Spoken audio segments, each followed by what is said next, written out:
Today's session is the HUD Office of Financial Management Providing Sufficient Evidence Training, Part 1. At the end of this training, you will be able to define evidence, identify the importance of sufficient evidence, and understand the underlying requirements for sufficient evidence. Let's begin. Federal laws have been passed for many decades addressing the need for clear and measurable reporting of agency activities and performance, both financial and operational. To achieve this requirement, these laws have also addressed in detail the necessity for agencies' management to have an effective system of internal controls in place, and the need for this system to be regularly reviewed and evaluated. Today's lesson provides an overview of these requirements and how federal agencies can act in accordance with them. Let's start at the beginning. What are the requirements for? HUD's alignment to reporting requirements come through our annual financial statement audit and A123 reviews. Why does it matter? HUD's reporting via the financial statement audit is required by law and gives assurances to the federal government and the American people that we are acting as good stewards of the taxpayer money that we receive and distribute. These requirements also demonstrate that our internal controls are in place and working properly. Finally, when we are recognized as being in alignment with federal regulations, demonstrates our agency's commitment to operating at maximum effectiveness. So how do agencies demonstrate their alignment? We demonstrate alignment through proof or evidence to support the conclusion of our internal reviewers. At a minimum, we want this evidence to answer the questions who, what, where, when, why, and how. So let's start with what evidence is.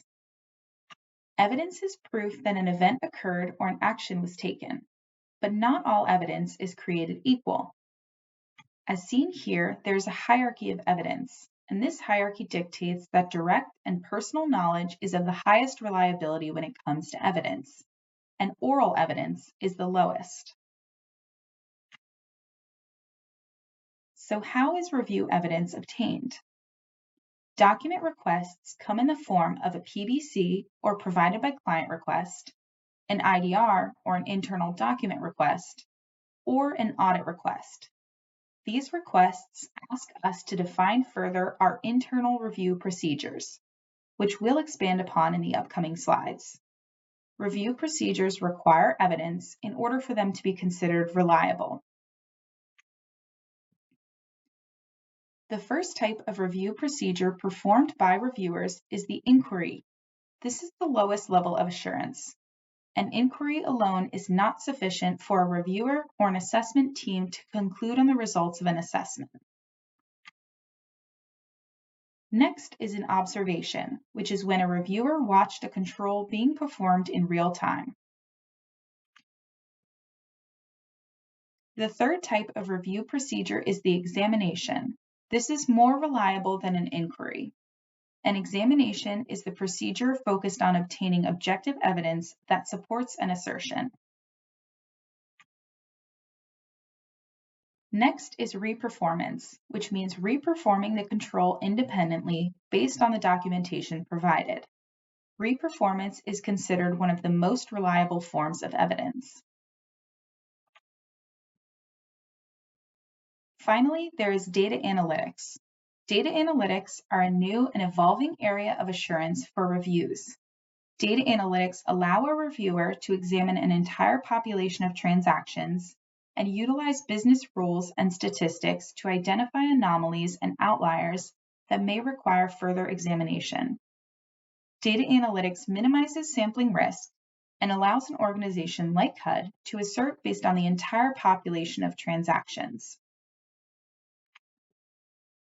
Review evidence should have a number of elements. It should be both sufficient and appropriate. Let's dive deeper into these two definitions. Sufficient evidence means that there is enough evidence, or of a sufficient quantity. It should enable an experienced reviewer with no previous connection to review to clearly understand the evidence obtained and its source.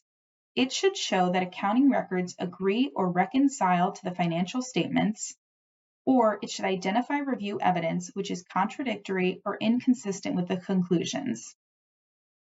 Appropriate evidence means that the evidence provided is strong or of high quality.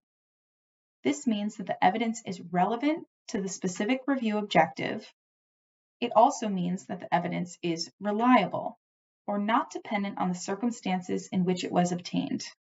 The sufficiency and appropriateness of review evidence are interrelated, and the level of review evidence obtained from a review procedure is a mixture of both the quantity and the quality of the review evidence. This concludes part 1 of the sufficient evidence training.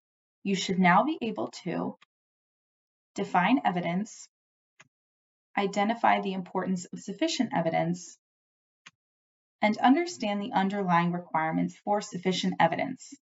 Please look out for a part 2 of this training. If you have any questions, please reach out to the email address on the screen. Thank you.